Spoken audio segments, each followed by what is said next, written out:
After analyzing hundreds of fan discussions across Reddit, Twitter, YouTube videos, and horror forums, I've discovered something insane. There are actually a few apocalypse deaths that feel the most deserved, from kinda had it coming to I'ma be dancing on their grave. But before we start celebrating fictional deaths like sociopaths, let's establish our criteria. These rankings are based on 5 key factors that determine how deserved a death feels to audiences.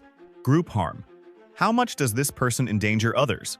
Selfish versus selfless. Are they hoarding resources? Intent.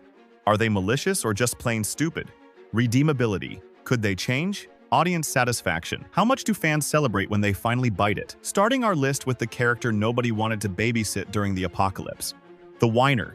Sam Anderson from The Walking Dead represents every child actor who made you crash out uncontrollably. His constant crying and panic attacks didn't just annoy everyone, they actively attracted zombies to them in multiple episodes. Fans, me included, consistently rank him as most annoying character, with them noting that his whining was literally louder than zombie groans. Okay, nobody wants to celebrate a kid's death, but Sam was basically a walking dinner bell. This shit was so deserved. He didn't deserve to die because he was evil, but because he was the living embodiment of every reason why people don't want children during emergencies. That's why the Whiner goes in F tier, the kind of annoying people. They can be helpful still, and you can always just dump them. But this one is only slightly below the next one.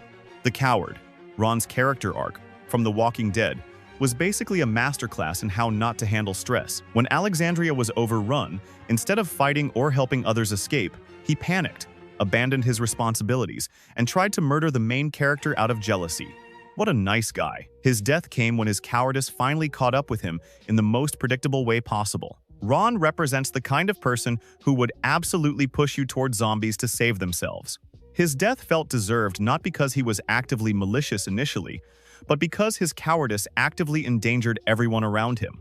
And the fan consensus is clear. If you're going to be a coward, at least be quiet about it. Ron was a coward with a gun and daddy issues, which I think is one of the worst possible combinations during an apocalypse. When he finally got bit, I'm not gonna lie, I was happy. But he's not too bad, so he's only an F tier. The next type of person is way more annoying. The Loudmouth. Train to Busan is full of characters who make noise at the worst possible moments, from the businessman who won't stop talking on his phone while zombies are literally hunting people down by sound, to passengers who argue loudly about escape plans while standing next to thin doors. These characters are utterly retarded. These deaths feel deserved because they represent pure, distilled stupidity amplified by stress. It's one thing to make bad decisions when you're panicked, but it's another to consistently make the same bad decision that attracts predators. Forums consistently label these deaths as Darwin Award material because they represent people who learned nothing from horror movies. The satisfaction comes from seeing consequences catch up to characters who seemed physically incapable of whispering. When you're louder than a zombie outbreak, you've essentially volunteered to be zombie food, and that leaves you with quite a deserved death. But if you thought these deserved deaths were bad so far, just remember they get so much worse from here, as we're now in D tier for just an average selfish death.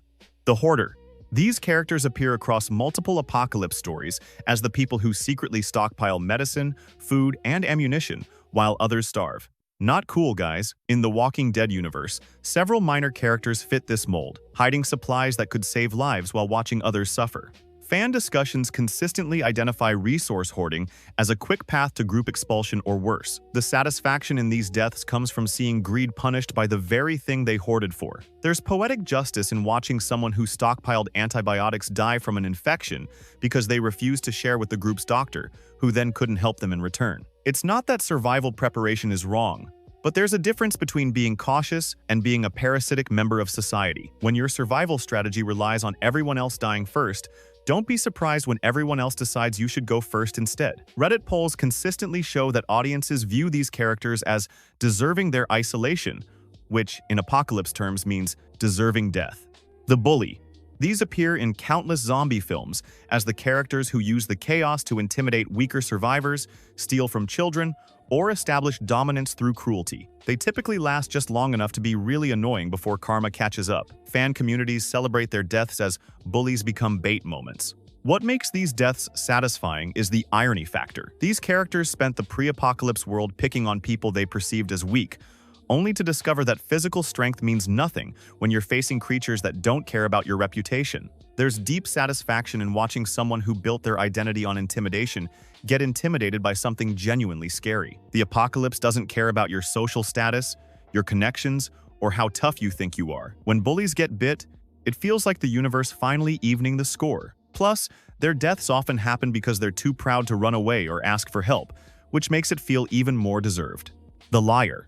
Eugene spent multiple seasons lying about being a scientist who could cure the zombie virus, manipulating others into protecting him while contributing nothing to group survival. His lies directly led to dangerous missions, wasted resources, and the deaths of characters who believed his fabrications. While he eventually redeemed himself, fan polls consistently ranked him as one of the most hated characters during his deception phase. Eugene's potential death felt deserved because lies in the apocalypse aren't just annoying, they're deadly. When you claim you can save the world, people make life or death decisions based on that information. Every supply run to protect him, every risk taken to get him to Washington, every moment people spent believing there was hope was based on a lie he knowingly perpetuated. The community consensus is that while fear motivates his deception, the scale of his lies and their consequences cross the line from understandable to unforgivable. What makes it worse is that he was smart enough to contribute genuinely, but chose manipulation instead. When someone's survival strategy is built on other people dying to protect a lie, their death starts to feel like justice rather than tragedy. But none of these so far were as bad as C-tier. Doc says, which is the actively harmful deaths. The Betrayer. In The Walking Dead, Shane's jealousy over Rick's leadership and Lori's affection led him to increasingly dangerous and erratic behavior, including attempting murder, abandoning group members, and ultimately trying to kill Rick. His death came as a direct result of his betrayal, and fan polls consistently rank it as one of the most satisfying deaths in the series. Shane's death felt deserved because he represents the friend who reveals their true character under pressure, and that character is ugly. He wasn't evil initially, but his inability to handle not being the alpha male turned him into an active threat to group survival. The betrayal aspect is what pushes this into truly deserved territory, because he didn't just leave or challenge leadership openly, he actively tried to murder the person who trusted him most. There's something particularly satisfying about watching someone whose downfall is entirely self-inflicted. Shane could have been a valuable member of the group, but his ego and jealousy made that impossible. When Rick finally puts him down, it feels less like murder and more like putting down a rabid dog that used to be your pet. The Looter. These characters appear across the Walking Dead game series as groups who kill other survivors, not for resources they need, but for convenience or sport. They represent the people who use the apocalypse as an excuse to indulge their worst impulses, murdering families for canned goods they could have obtained through trade or cooperation. What makes these deaths particularly satisfying is that they represent people who chose to become monsters when they could have chosen to remain human. It's one thing to kill in self-defense or even for necessary resources, but these characters kill because it's easier than negotiating, or because they enjoy the power. They're not driven by desperation or survival needs, they're driven by greed and sadism. When they finally meet their end, usually at the hands of people they've wronged or through their own carelessness, it feels like cosmic balance being restored. Gaming forums consistently celebrate these deaths as villain elimination rather than character tragedy, because these characters cross the line from survivor to predator. The Enforcer. Jared used his position in Negan's organization to brutalize innocent people, including children and elderly survivors. He represented the type of person who thrives in authoritarian systems because they get to inflict pain legally. Jared's death felt deserved because he represents the worst kind of person in any crisis, someone who uses chaos as an excuse to hurt others.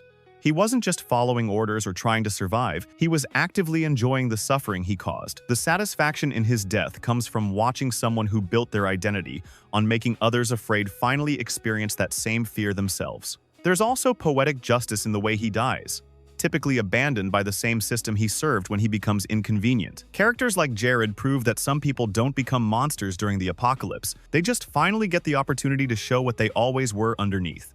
B tier. Dangerous leaders' deaths. The False Prophet.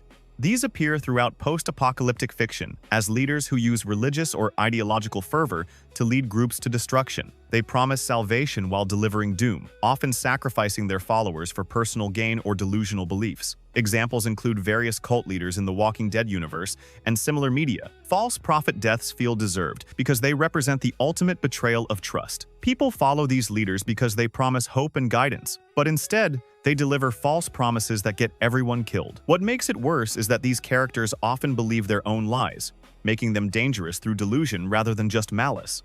The satisfaction comes from watching someone who built their power on manipulation finally face the consequences of their lies. When their followers finally see through the deception, the prophet's death becomes a moment of group catharsis rather than tragedy. It's particularly satisfying when their own teachings or prophecies end up causing their downfall.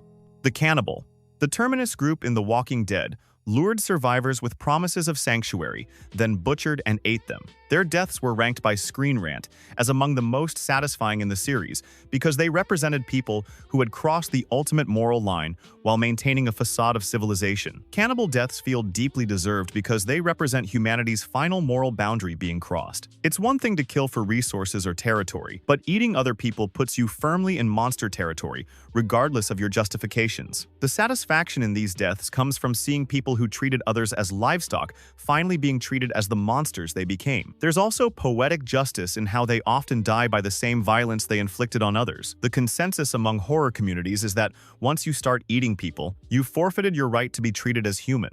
The Tyrannical Warlord.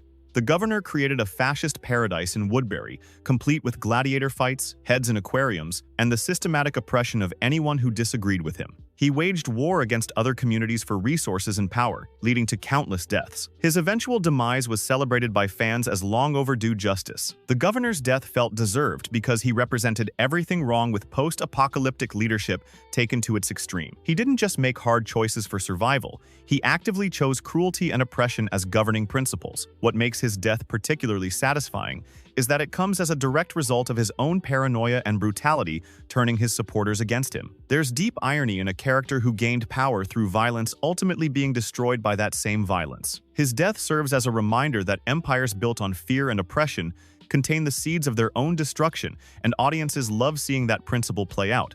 But that's not as insane as you watching this far into the video and not subscribing to me. It's free, and it really helps me out. Okay, but seriously, none of these have been anywhere near as insane as A tier. These are the deaths for existential threats. The Abuser.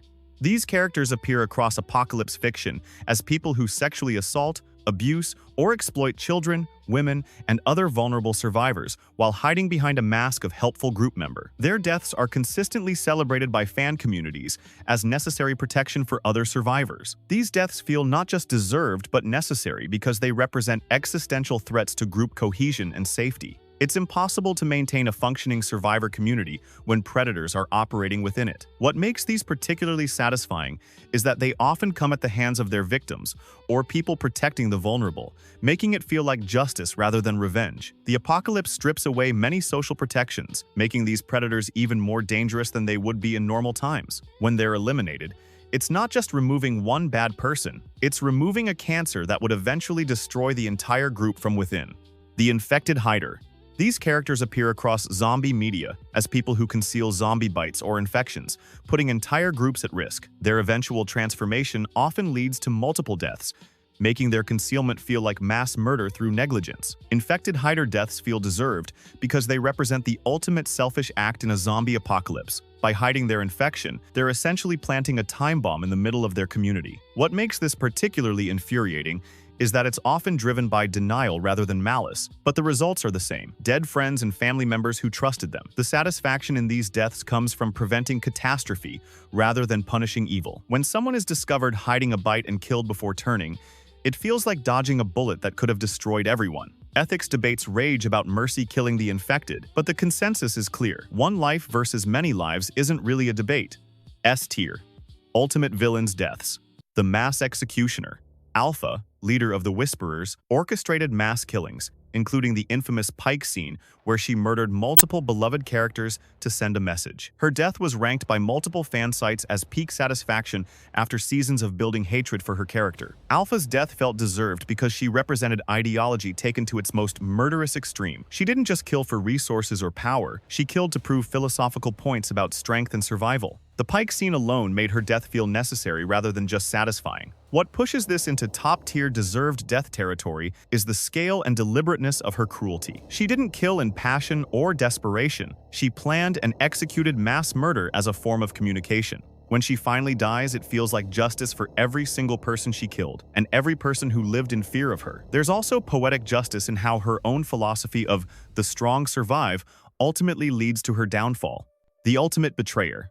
Negan's introduction featured him brutally murdering beloved characters Glenn and Abraham with a barbed wire baseball bat while forcing their friends and family to watch. He built an empire on systematic oppression, forced tribute, and psychological torture. While controversial due to later redemption arcs, fan polls consistently show that audiences felt he deserved death for his actions during the all-out war period. Negan's potential death felt deserved because he represents the absolute worst of Apocalypse leadership taken to its theatrical extreme. He didn't just kill people, he turned murder into a twisted form of entertainment designed to break the spirits of survivors. The bad executions weren't just about eliminating threats, they were about psychological dominance through trauma. What makes this complicated is that later character development showed his humanity, but the consensus among fans is that some actions are unforgivable, regardless of later growth. The betrayer aspect comes from his ability to make people hope he might show mercy, only to demonstrate that mercy was never an option. When someone builds their entire leadership style around inflicting maximum psychological damage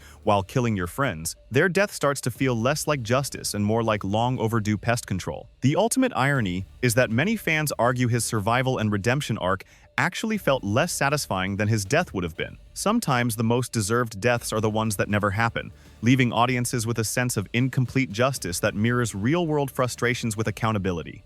If you enjoyed this video and want to see the most insane ways people are preparing for Doomsday, click the video on the screen.